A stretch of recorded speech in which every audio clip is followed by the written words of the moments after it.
시편 34편 1절에서 10절, 구약성경 825쪽 한 절씩 교독해서 읽겠습니다.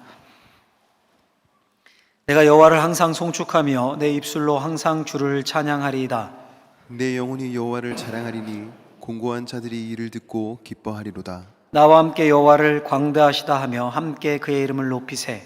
내가 여호와께 간구하매 내게 응답하시고 내 모든 두려움에서 나를 건지셨도다. 그들이 주를 앙망하고 광채를 내었으니 그들의 얼굴은 부끄럽지 아니하리로다. 이 공고한 자가 부르짖음에 여호와께서 들으시고 그의 모든 환난에서 구원하셨도다. 여호와의 천사가 주를 경외하는 자를 둘러 진치고 그들을 건지시는도다. 너희는 여호와의 선하심을 맛보아 알지어다. 그에게 피하는 자는 복이 있도다. 너희 성도들아 여호와를 경외하라. 그를 경외하는 자에게는 부족함이 없도다. 젊은 사자는 궁핍하여 줄일지라도 여호와를 찾는 자는 모든 좋은 것에 부족함이 없으리로다. 아멘. 기도하겠습니다. 하나님, 우리를 구원하심에 감사합니다. 하나님의 말씀 앞에 서게 하심에 감사합니다. 성령께서 역사하셔서 우리를 말씀 안에 빠져들고 그 말씀이 우리를 새롭게 하는 시간이 될 줄로 믿습니다. 주님 역사하여 주옵소서. 예수님의 이름으로 기도하옵나이다. 아멘. 오늘은 진정한 감사라는 제목으로 하나님의 말씀을 선포하고자 합니다. 제가 인터넷을 보다가 진정한 감사에 대해서 이렇게 표현한 글귀를 봤습니다. 진정한 감사는 대가를 바라는 것이 아니라 마음으로부터 우러나온 것입니다. 일리가 있죠. 감사도 두 종류가 있는 것 같습니다. 마음에서 우러나오는 진정한 감사, 깊은 감사, 무겁고 진중한 감사. 반면에 가벼운 인사치레로 그냥 하는 거죠. 그냥 땡큐 남발하듯이 그냥 인사치레로 입에 발린 그런 감사도 있습니다. 우리가 1년을 돌아보면서 하나님 앞에 감사하는 추수감사주일로 지킵니다. 하나님이 어떤 감사를 기뻐하시겠습니까? 그냥 입에 발린 매년 돌아오는 추수감사주일이니까 목사님 또 감사하자는 설교하실 거 뻔하고 감사합니다 그냥 인사치레로 하는 그런 감사를 기뻐하시겠습니까? 아니면 진짜 마음에서 진심으로 우러나오는 진정하고 무겁고 깊은 감사를 기뻐하시겠습니까? 당연히 후자겠죠. 답해 주셔서 감사합니다. 후자일 거예요. 자, 그렇다면 여러분, 하나님이 받으실 진정한 감사는 구체적으로 어떤 감사일까요? 오늘 본문이 우리에게 잘 알려줍니다. 오늘 우리가 읽은 시편 34편은 하나님께 올려드리는 수많은 감사 찬송시 중에 가장 대표적인 감사의 노래입니다. 몇 구절을 한번 따라가며 읽어보면 1절 말씀을 다시 한번 읽어볼까요? 같이 읽어보겠습니다. 1절 말씀. 내가 여호와를 항상 송축하며 내 입술로 항상 주를 찬양하리이다. 항상이란 말이 반복되어 있죠. 항상 여호와를 송축하고 항상 주를 찬양합니다. 내려오셔서 3절을 또 한번 읽어보시면요. 같이 한번 읽겠습니다. 나와 함께 여호와를 광대하시다 하며 함께 그의 이름을 높이세. 이번에는 함께가 강조되어 있습니다. 나 혼자 찬송하기 아깝다는 거죠. 모든 가족, 모든 동료, 모든 성도가 함께 여호와를 찬송합시다. 이런 말입니다. 왜 이렇게 찬송을 할까요? 왜? 그 이유가 4절, 7절에 제시되어 있는데요. 4절부터 읽어볼까요? 내가 여호와께 간구하매 내게 응답하시고 내 모든 두려움에서 나를 건지셨도다. 7절도 있습니다. 여호와의 천사가 주를 경외하는 자를 둘러 진치고 그들을 건지시는도다. 아멘. 무슨 말입니까? 무슨 기도 제목이 있었던 것 같아요. 기도 제목이 있어서 하나님께 기도했더니 그 모든 두려움에서 건져주셨습니다. 여호와의 천사가 강하게 나를 둘러 지키는 것처럼 그렇게 느껴지게 나를 보호해 주셨습니다. 이렇게 고백합니다. 그랬기에 다른 사람들에게 이렇게 권면합니다. 우리 8절 9절 말씀 가서 읽어보겠습니다. 너희는 여호와의 선하심을 맛보아 알지어다. 그에게 피하는 자는 복이 있도다. 너희 성도들아 여호와를 경외하라. 그를 경외하는 자에게는 부족함이 없도다. 아멘. 너희는 여호와의 선하심을 맛보아 알지어다. 그에게 피하는 자는 복이 있도다. 여러분, 이 시편 읽으면서 무슨 느낌이 드십니까? 이 다윗의 시거든요. 다윗이 진짜 감사드리는구나. 다윗이 뭔가 큰 은혜를 누렸구나. 이렇게 공개적으로 감사를 선포하고 같이 감사하자 막 이런 거 보니까 전쟁 이런 데서 큰 승리를 거뒀나 보다. 이런 생각이 들죠. 근데 여러분, 이 시를 이해하기 위해서는 이 시가 쓰여진 배경을 알아야 합니다. 보통 표제의 그 배경이 나와 있는데요. 오늘 표제에 보면 34편 맨 위에 제목이 이렇게 붙어 있습니다. 다윗이 아비멜렉 앞에서 미친 채 하다가 쫓겨나서 지은 시.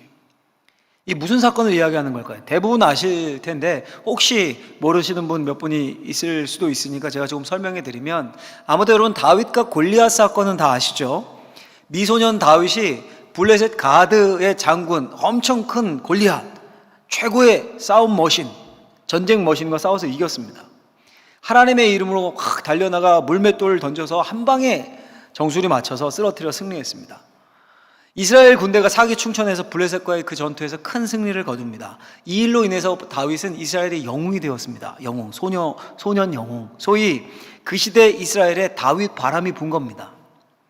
BTS 아십니까? 우리 어른들? 노래는 몰라도 이름은 다 들어보셨죠?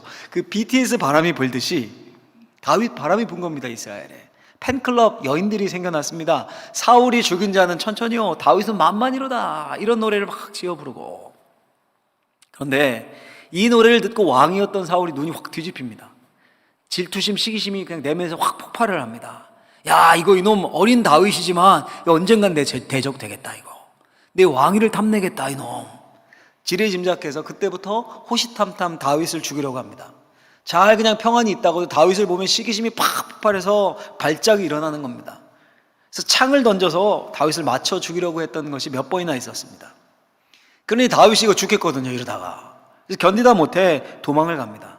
도망하는 길에 급하게 도망을 가서 뭐 가져간 게 없었어요. 그래서 한 마을에 들려서 어떤 제사장이 다윗을 도와줍니다. 칼을 주고 떡을, 진설병을 주고. 근데 나중에 사울이 그 사실을 알게 됩니다. 피신을 도와준 그 제사장과 그 가족들을 싹 죽여버립니다. 도륙합니다. 자그마치 몇 명을 죽였냐면 그 마을, 제사장 마을이었거든요, 85명을 죽였습니다. 일가족 애들까지도 싹 죽입니다. 다윗이 도망 생활을 시작했던 초창기 시절의 이야기입니다. 완전 대학살극이 일어난 거죠. 여러분 생각해 보십시오. 만약에 여러분들이 무슨 일로 도망을 가는 겁니다. 도망을 가는데 여러분들을 숨겨줬다고 그 숨겨준 마을 일대 85명을 죽였다. 야, 이거 등골이 오싹해지지 않습니까? 게다가 그 일을 벌인 사람이 왕입니다, 왕. 그럼 무슨 생각 들겠습니까? 아, 이 나라 이제 내가 발붙일 곳이 없겠구나. 대번에 그 생각이 들겠죠? 광야로 숨어들거나 산속으로 숨어들어도 경찰, 군인 풀어내가지고 언제 잡힐지 모르겠구나. 그래서 어떻게 합니까? 다윗이 갑자기 이런 생각이 확 스치듯 들었던 것 같아요. 성경에는 안 나오지만 이런 생각이, 원수의 원수는 나의 동지다. 무슨 말입니까? 다윗의 원수가 지금 사울이에요. 사울 왕, 원수인데 사울의 원수는 블레셋입니다. 블레셋이라는 나라. 늘 블레셋과 앙숙이고 전쟁을 했습니다. 그러니까 다윗이 블레셋과, 사울의 원수인 블레셋과 손을 잡으면 동지가 될 것 같은 그런 생각이 들었습니다. 그래서 블레셋이 5개 이렇게 도시국가로 되어 있었는데요, 그중 하나인 가드라는 곳으로 갑니다. 가장 가까운 곳으로 갔겠죠. 그 가드 왕이 누구였냐면 아기스라는 사람이었습니다. 외우기 쉽죠? 기적 이름 비슷하죠. 아기스. 근데 그 아기스의 다른 이름이 바로 아비멜렉입니다. 오늘 표제에 나오는 이름입니다. 아비멜렉이 이렇게 돼 있죠. 아비멜렉이 있는데 다윗이 가서 엎드린 거예요. 엎드리고 말합니다. 제가 망명하겠습니다. 왕을 섬기기 원하니까 거둬주십시오. 블레셋 왕이, 아비멜렉이 엄청 기뻐했습니다. 다윗이 누굽니까? 얼마 전에 가드 사람, 자기 나라 사람이거든요. 골리앗을, 장군 골리앗 때려 죽인 단번에 물리친 소년 영웅입니다. 미소년. 이스라엘의 다윗 바람이 확 분 것도 첩보를 통해 알았을 겁니다. 근데 그가 이스라엘 왕 사울과 원수가 돼서 자기에게 몸을 의탁하러 왔으니까 이거 얼마나 좋습니까? 만약 여러분 전쟁을 하면, 우리나라가 전쟁이 나면 큰 걸림돌이었던 북한의 장성, 장군, 지략가, 이런 사람이 우리나라에 귀순했다고 해보십시오. 얼마나 좋습니까? 그랬던 거예요, 아비멜렉이. 근데 왕은 좋아했는데 그 이야기를 들은 참모들, 신하들이 반대하고 나섰습니다. 왕이요, 이거 다윗이 누굽니까? 우리 원수입니다. 우리의 자랑, 그 전투머신 골리앗 장군 한 방에 눕힌 놈입니다. 이놈 이거 분명히 의도 있습니다. 이거 첩자입니다. 잘하는 척 하다가 비수 꼽을 겁니다. 아마 이놈을 어떻게 믿습니까, 우리가? 이러고 나온 겁니다. 이것도 말이 되죠, 여러분? 한 며칠 여장을 풀고 거기 지내는데 설왕설래 막 말들이 오가고 분위기가 다윗 자신을 받아들이지 않는 쪽으로 이렇게 기우는 듯합니다. 이 소식을 들은 다윗이 두려움이 확 엄습해 옵니다. 당황이 됩니다. 만약에 거기서 받아들여지지 않으면 머물 수가 없습니다. 왜 그렇습니까? 골리앗의 부하나 골리앗의 가족 친구들이 가만히 있겠습니까? 난리를 쳐서 왕의 보호막에서 벗어나면 다윗 죽으려고 할 겁니다. 죽이려고. 그럼 몰래 야반도주를 하면 어떻게 되겠습니까? 신하들이 또 난리를 할 겁니다. 왕이여 그거 보십시오. 첩자라고 하지 않았습니까? 우리 말이 맞지 않습니까? 얼른 쫓아가서 목을 베어서 후환을 없애야 합니다. 그래, 이래도 죽고 저래도 죽는 진퇴양난의 궁지에 빠진 겁니다. 이때 다윗이 한 꾀를 냅니다. 시쳇말로 하면 잔머리 굴린 거죠. 잔머리를. 야, 어떻게 하면 여기서 빠져나갈 수 있을까? 찾은 방법이 뭐였냐면 미친 채 하는 거였습니다. 큰 소리로 막 떠들고 노래하고 다니고 사람들이 가장 많이 모이는 저잣거리 성문의 앞에 가서 막 문을 팍팍팍팍 긁고 수염에 침을 질질질 흘리고 다니고 막 오줌을 싸고 다니고 막 이런 식으로요. 그걸 가드왕이 보고받고 말을 합니다. 이런 미친놈을 봤나? 우리나라에 미친놈이 없어가지고 이런 놈을 데려와서 내가 여기까지 신경을 쓰게 하냐? 그리고는 다윗에게서 신경을 껐습니다. 신경을 쓰지 않았습니다.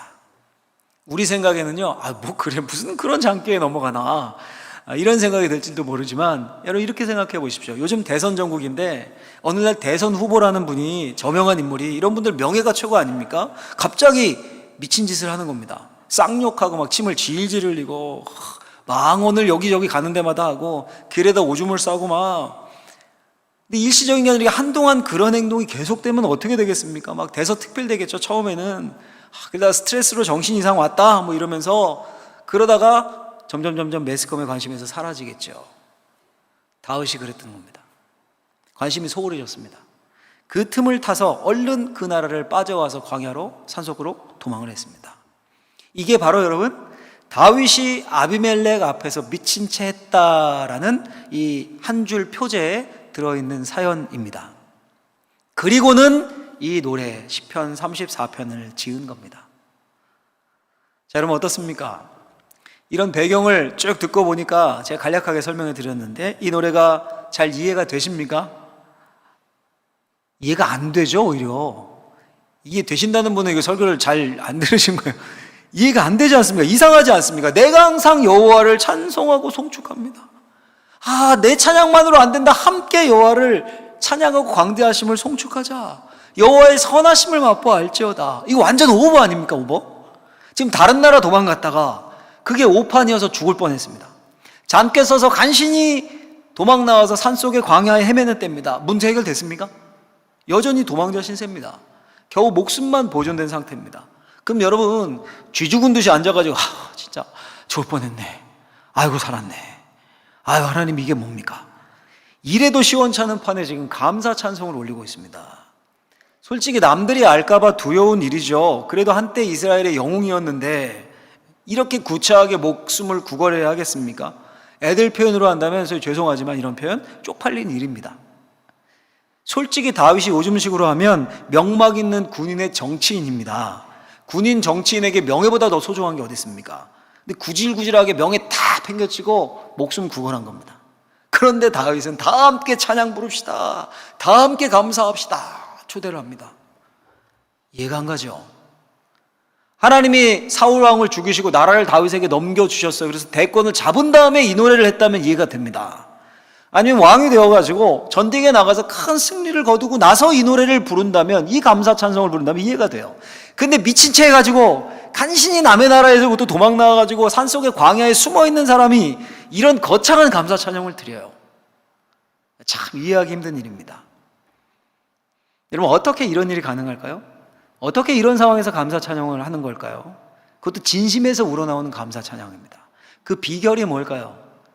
이 시편 가운데 해답이 있습니다. 우리 6절 말씀을 같이 한번 읽어보겠습니다. 6절을 읽습니다. 오늘 본문, 이 곤고한 자가 부르짖음에 여호와께서 들으시고 그의 모든 환난에서 구원하셨도다. 아멘. 이 곤고한 자가 부르짖음에 여호와께서 들으시고 그 모든 환난에서 구원하셨도다. 이런 무슨 뜻입니까? 겉으로 보기에는 그냥 살려고 블레셋으로 망명하고 상황이 안 좋아지다 또 살려고 잔꾀 굴려서 미친 짓 해서 목숨을 구별한 겁니다. 이게 겉으로 드러난 모습이에요. 겉으로 드러난 상황. 근데 다윗은 지금 뭐라고 고백합니까? 하나님, 이 곤고한 자가, 내가 곤고합니다 하나님, 내가 곤란합니다 하나님, 내가 어렵습니다 하나님 나를 도와주세요. 기도하며 부르짖은 겁니다. 인간적으로 볼 때는 구차하게 목숨을 이어간 겁니다. 근데 다윗이 이것은 하나님께서 천사를 보내서 나를 구원해 주신 사건입니다, 이렇게 그 자신의 체험을 해석하고 있는 겁니다. 원래 블레셋 땅에 들어가면 안 되죠. 이미 기름 부음, 하나님이 왕으로 기름 부음을 받은 자인데, 근데 그 기름 부음 받은 이스라엘의 왕이, 차기의 왕이 될 자가 남의 나라에 백기투항하는 게 말이 됩니까? 가면 안 되는 거예요. 하나님의 뜻이 아닙니다. 그런데 들어갔습니다. 갔다가 자기 죽을 고비 넘기면서 잘못을 깨달은 겁니다. 그리고 진심으로 그 곤고한 중에 회개를 합니다. 우리 18절 말씀 한번 내려가서 읽어보겠습니다. 18절 있습니다. 여호와는 마음이 상한 자를 가까이 하시고 중심으로 통회하는 자를 구원하시는도다. 아멘. 마음이 상한 자를 갖게 하시고 중심으로 통회하는 자를 구원하시도다. 이렇게 자기 잘못을 고백하며 하나님을 의지하며 매달렸습니다. 그 곤고한 중에 그때 하나님이 다윗의 목숨을 살려주셨습니다. 다른 사람들이 볼 때는요, 이게 진짜 구차하고 이게 뭐야, 별일 아닌 작은 일일 수 있습니다. 근데 다윗에게는 아니었던 거예요. 그게 곤고한 자가 곤고한 중에 하나님 앞에 기도했고 하나님 앞에 회개했고 하나님께 자신을 의탁해서 얻은 기도의 열매였던 겁니다. 그래서 여러분, 다윗이 그 자신의 심정을 이렇게 고백합니다. 오늘 요절이거든요. 우리 8절 말씀 큰 목소리로 한번 읽어보겠습니다. 너희는 여호와의 선하심을 맛보아 알지어다. 그에게 피하는 자는 복이 있도다. 아멘. 너희는 여호와의 선하심을 맛보아 알지어다. 이 무슨 말입니까? 나는 여호와의 선하심을 맛보아 알았다. 그러니까 너희들도 여호와의 선하심을 맛보아 알기 원한다, 이런 말입니다. 여러분, 맛보아 안다라는 말의 뜻이 뭡니까? 뭔가를 안다라고 할 때요, 여러 방법이 있습니다. 책을 통해 알 수 있습니다. 그렇죠? 또 선생님의 가르침을 통해서도 알 수 있고요, 그냥 주워 들어서 풍월로 들어서 알 수도 있습니다. 또 손으로 만져보고도 알 수 있고, 요즘은 또 인터넷 발달을 하지 않았습니까? 막 인터넷 뒤지고 정보를 검색해보고 알 수도 있습니다. 근데 여러분, 그 모든 방법 중에서 가장 직접적이고 가장 짜릿하고 가장 확실한 방법이 뭐냐면 바로 먹어보는 겁니다. 먹어보는 거. 여기 주부들 많이 계시는데 상한 음식, 그거 어떻게 구분합니까? 일단 보죠. 봤는데 모르겠습니다. 그럼 어떻게 해요? 냄새 맡아보죠. 그래도 모르겠습니다. 마지막 방법이 뭡니까? 찍어 먹어보는 거죠. 그러면 압니다. 이상이 있는지 없는지. 먹어봤는데도 맛에 이상 없으면 먹는 거죠. 여러분, 김치를 한 번도 안 먹어본 외국인에게 김치 맛을 설명하는 거예요. 백날 설명해야 압니까? 막 프리젠테이션 띄워놓고 김치가 이런 모양입니다, 이런 색입니다, 여기 재료가 뭡니다, 이거 먹으면 맛은 아삭거리고 푹 익으면 신맛도 나고 처음에는 안 신데 나중에 먹다 보면 쉬고 몇 년 묵히면 묵은지가 되고, 한참 설명하면 그 맛을 알까요? 외국인들은 발효식품입니다 하면 벌써 눈살을 턱 찌푸릴 거예요. 설명할수록 더 모르고 더 미궁에 빠져요. 그런데 어떻게 하면 압니까? 맛을 보여주면 1초 만에 압니다. 아, 이게 김치구나. 다윗이 지금 그 표현을 쓰고 있는 겁니다. 하나님의 선하심을 내가 맛보았다. 곤고한 자가 고난 가운데 가장 깊은 체험, 가장 깊은 교제를 하나님과 한 것을 이렇게 표현한 겁니다. 죽음의 위험 가운데 블레셋으로 도망갔죠. 왕 앞에 서고 얼마나 두렵고 떨리는 순간이었겠습니까? 상황이 급변하자 꾀를 낸 것이 미친 채 하는 겁니다. 얼마나 수치스러운 일입니까? 그게 안 통하면 죽을 수도 있습니다. 그 순간순간 그 곤고한 중에 하나님께 부르짖으면서 자신의 행동을 회개하고 기도했습니다. 그리고 확신이 생겼고 블레셋 왕의 그 마수에서 마침내 벗어났습니다. 사람들이 보기에는, 우리가 보기에도 그냥 잔머리고 얼마나 이렇게 찌질합니까? 찌질하지만 다윗에게는 그게 하나님과의 깊은 체험에서 나온 사건이고 결과였습니다. 여러분, 여기서 우리가 진정한 감사가 뭐고 진정한 감사의 비결을 알게 됩니다. 진정한 감사가 뭘까요? 제가 한 줄로 정리해 봤는데 오늘 설교의 핵심입니다. 같이 한번 큰 목소리로 읽어보도록 하겠습니다. 진정한 감사는 곤고한 중에 하나님이 베푸신 작은 은혜에 대한 진심 어린 반응이다. 이 진정한 감사예요. 어렵고 힘들고 곤고한 중에 하나님의 선하심을 맛보아 알아서 작은 은혜를 맛보는 거예요. 큰 게 아니라 작은 은혜에 대한 진심 어린 반응. 이게 진정한 감사입니다. 여러분, 감사는 많은 것을 가지고 있다고 나오는 게 아닙니다. 부자로 돈 없이 풍요롭게 산다고 그 사람이 하나님 앞에 감사하는 게 아닙니다. 물론 고난을 겪는 사람이 감사하는 것은 더더욱 아닙니다. 힘든데요. 그럼 어떻게 해야 합니까? 깊은 감사는 곤고한 자가, 곤고한 가운데 있는 사람이 자신의 불행을 깨닫는 겁니다. 자신의 불행을 깨닫고 하나님께 부르짖어 아뢰고, 그래서 하나님과의 만남 가운데 응답을 받는 겁니다. 근데 그 응답이 아주 작을 수도 있어요. 사람들 보기에는 우습고 찌질하고 뭐야 그게 응답이냐, 아이고 야 미친 채에서 도망 나온 게 응답이냐, 그렇게 이야기할 수 있지만 근데 그게 나한테는 전부인 겁니다. 내 기도의 응답이에요. 크신 하나님이 나에게 주신 거기 때문에 소중합니다. 제가 목회자니까 여러분, 목회자의 한번 예를 들어볼까요? 처음 불붙은 마음으로 신학교에 갑니다. 신학대학원에 갑니다. 뭘 위해 기도할까요? 주여 나를 써주소서. 이 나라가 위태롭습니다. 이 나라를 도와주소서. 저 북한 땅에 복음이 들어가서 남북통일 이루어 주옵소서. 내가 그곳에 가서 교회를 세우겠습니다. 야, 이슬람이 세력을 점점 확장하는데 나를 이슬람 선교사로 보내주셔서 주를 위해 마음껏 쓰임받다가 순교해도 좋습니다. 막 이런 기도를 드릴까요? 그럼 비전 놓고도 하죠. 근데 잘 안 들어요. 하나님, 등록금 낼 돈이 없습니다. 하나님, 이번 달 휴대폰 값이 없습니다. 월세 내야 되는데 우리 가정, 근데 애들도 있는데 월세 낼 돈이 없네요. 이런 기도 드립니다. 대부분 신학생들 가난하거든요. 근데 기도 응답을 받았습니다. 생각지도 못했는데 학교에서 연락이 왔네요. 지정 장학생이 되었다고 100만 원을 준답니다. 100만 원. 그 전화 받자마자 어떻게 기도합니다. 하나님 감사합니다. 감사합니다. 제 기도에 응답해 주셨군요. 정말 감사합니다. 여러분, 무슨 생각 드십니까? 아니, 등록금이 100만 원으로 됩니까? 모자라는 거 또 기도해야 합니까? 아, 이거 하나님 좀 넉넉하게 쓰시지 쪼잔하게 100만 원이 뭡니까? 다음 학기는 어떻게 합니까? 휴대폰 값은 어떻게 해요? 월세는 어떻게 합니까?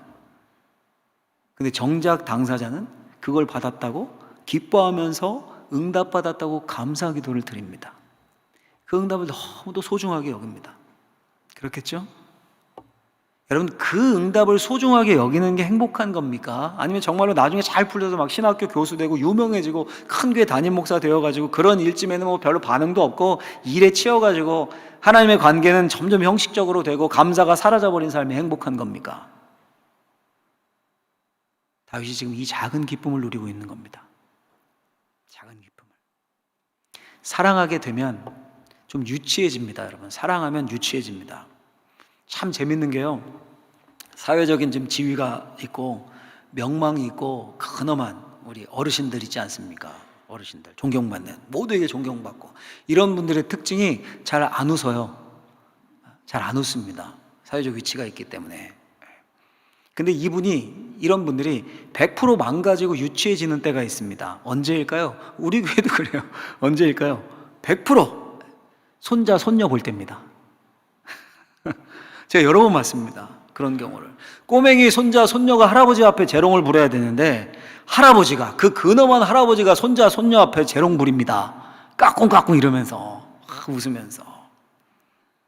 사랑하면 그렇게 되는 거예요. 마치 하나님과 우리의 관계가 이렇습니다. 계급, 신분, 사회적 지위 이런 거 다 떼고 하나님 앞에서 유치해지는 겁니다. 정말 작은 것을 가지고 거기서 기쁨을 얻는 겁니다. 거기서 감사가 나오는 겁니다. 여러분이 계속되는 코로나 팬데믹 속에서 경제적으로 어렵고 뭐 하나 시원하게 안 풀리고 불안한데 하나님의 말씀을 듣다가 이게 내게 주신 말씀이구나, 그 말씀이 살아서 역사하고 은혜로 입체적으로 다가오는 그런 체험을 해요. 그럼 영혼이 살아나고 깊은 감사가 터져나오게 되는 거예요.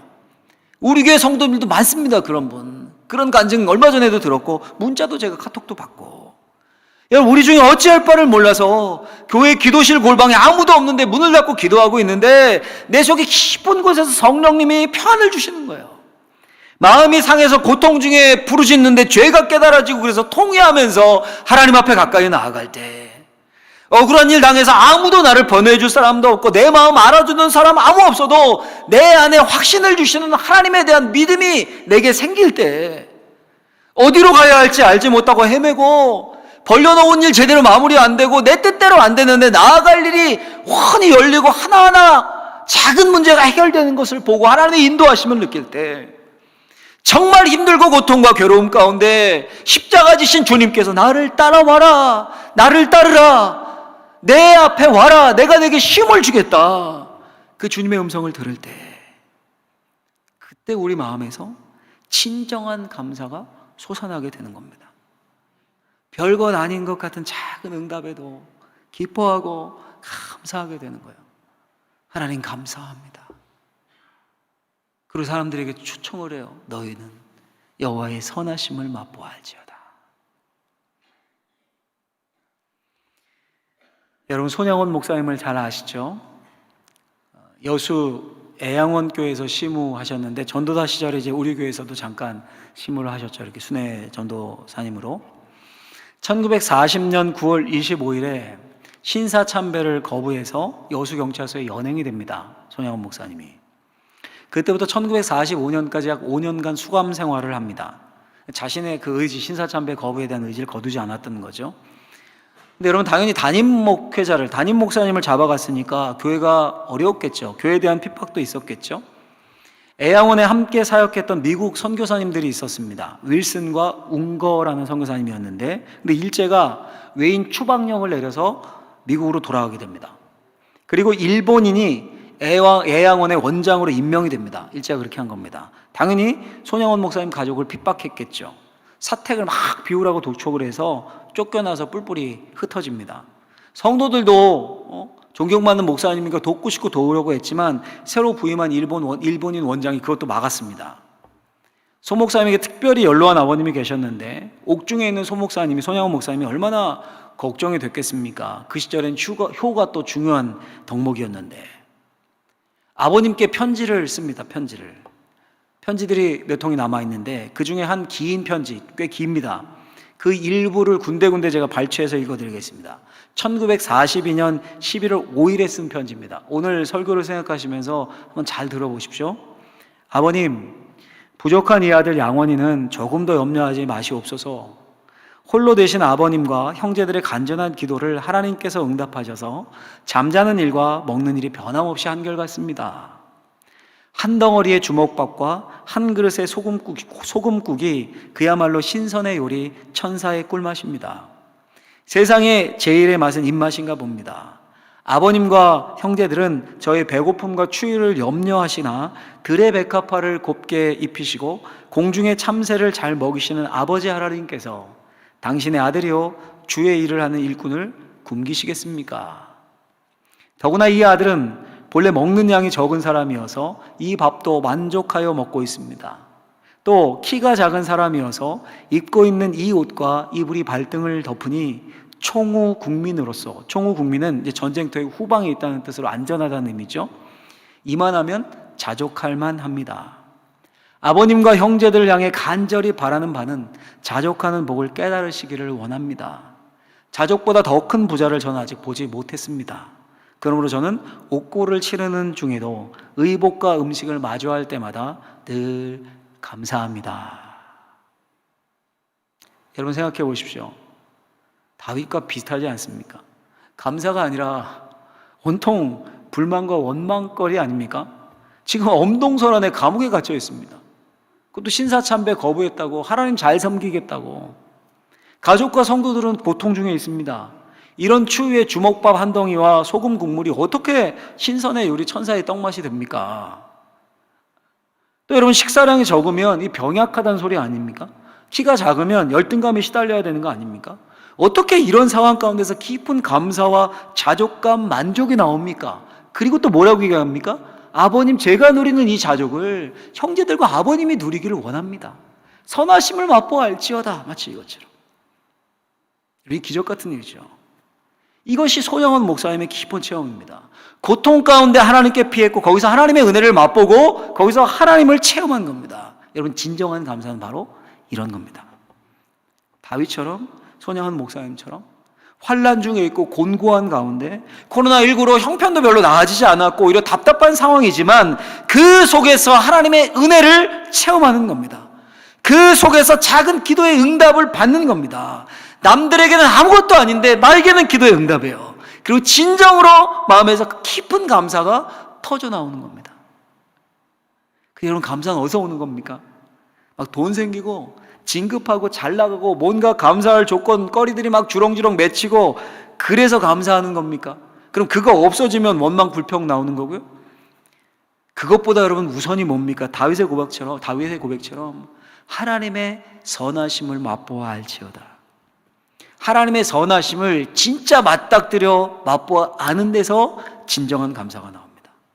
더 쉽게 표현해드리면 은혜 받으면 곤고한 중에서도 어려움 가운데서도 감사가 터져 나오는 겁니다.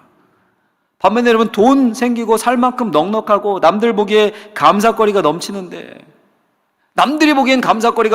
하나님과 깊은 만남이 사라지고 은혜 떨어지면 그 심령이 마른 장작같이 되어버리면 제일 먼저 사라지는 것이 진정한 감사입니다. 인사치레 형식적인 감사만 남는 거예요. 교회만 그냥 왔다 갔다 하는 겁니다. 왔다 갔다. 봉사 이런 거 관심도 없습니다. 그냥 교회 하는 사람이 하는 거고. 나는 잘 돌아보십시오. 그런 분들 감사가 사라져요. 그럼 마음에 진정한 감사가. 여러분, 한 해를 우리가 돌아보면서 이 추수감사 주일로 보내면서 이 한 주간, 아니 남은 한 해, 오늘 새벽 말씀에 이런 말씀 나오더라고요. 48절인데 죽을 때까지 지키시는 하나님, 죽을 때까지 보호하시고 인도하시는 하나님. 우리의 감사는 미래를 향해 있는 거예요. 죽을 때까지 여러분 우리를 지키시고 보호하실 거예요. 그 하나님을 의지하면서 하나님의 선하심을 깊게 맛봐서 심령 깊은 곳에서부터 진정한 감사가 터져나온 삶이 될 수 있었으면 좋겠습니다. 이런 진정한 감사가 다윗에게 있었기에 그를 왕으로 높이신 겁니다. 왕이 된 다음에 이런 감사를 드린 게 아니지 않습니까? 곤고한 중에, 환난 중에 하나님의 선하심을 맛보아 알고 회개하며 기도해서 작은 기도의 응답을 감사합니다 하나님. 자신의 수치를 당했던 일들은 다 잊고 다 하나님을 찾아가자. 여호와의 선하심을 너희도 맛보아 알았으면 좋겠다. 그런 진정한 감사가 심령에 있었던 다윗, 왕이 됐다, 될 수 있다 하나님 판단하신 거예요. 그를 높이시고 그의 왕위를 영원하게 해주셨습니다. 이 순서를 뒤바꾸시면 안 돼요. 우리 안에 곤고한 가운데서 어떠한 상황에서도 손영원 목사님처럼 진정한 감사를, 다윗처럼 진정한 감사를, 깊은 감사를 하나님 앞에 올려드릴 때, 그때 그 사람을 하나님이 높이시는 거예요. 영원토록 그와 함께 하시는 겁니다. 그런 놀라운 축복이 저와 우리 사랑하는 모든 성도님들의 삶과 가정 가운데 임하기를 예수님의 이름으로 축원합니다. 기도하겠습니다. 하나님 감사합니다. 모든 것이 은혜요, 모든 것이 감사입니다. 우리를 구원하셨고 하나님의 백성 삼으셔서 보아놓으시고 변하지 않는 진리 하나님의 말씀을 들려주셨습니다. 우리 입술에서 감사가 사라졌습니까? 하나님 용서하여 주시고 곤고하고 어려운 가운데서도 하나님의 선하심을 맛보아라. 하나님 앞에 감사를 올려드릴 수 있는 우리 입술이, 우리 심령이 되게 하여 주옵소서. 예수님의 이름으로 기도하옵나이다. 아멘.